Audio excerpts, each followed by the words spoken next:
Dr. B here with our series on demystifying the DSM. Today I'm going to talk about selective mutism, which is also, I talked about with separation anxiety disorder.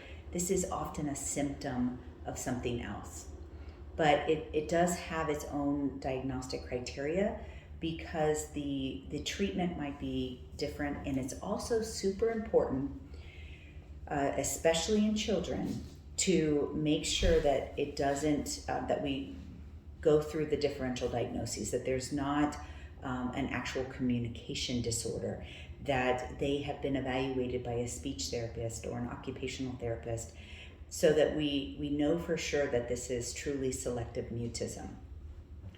Just because a child will not speak in certain situations, it could be a choice, right? It could be a behavior. But if it's associated with significantly high anxiety and the child really doesn't feel like they have control of it, that is selective mutism. And it is, it's very specific to certain situations often. The school will notice it, home will notice it, and it's treated with, kind of behavioral, some cognitive behavioral. We can't really start cognitive behavioral therapy until a child is around 12. We can teach the concepts, and this is what I believe we should be teaching, the concepts of cognitive behavioral therapy, right? So that our children know how to love themselves, talk positive to themselves, and begin that process. But truly understanding the abstract connection between their thoughts and their choices is difficult for young children. So oftentimes this selective mutism happens at that age where we have to do a little more behavioral reward-based, and giving them time.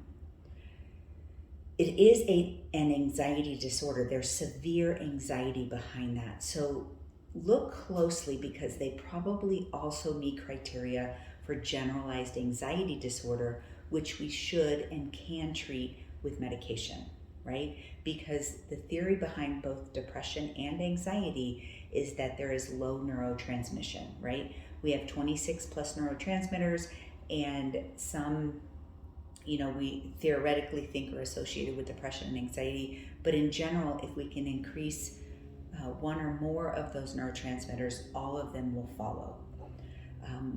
Great, there's natural ways with, good food and exercise and sunlight.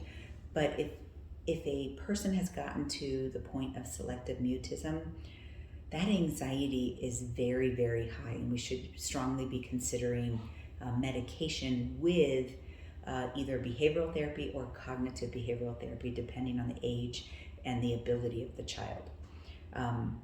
But again, making sure that there's been adequate assessments from speech or occupational therapy to make sure that there's not an actual communication disorder, which would be treated completely differently than selective mutism.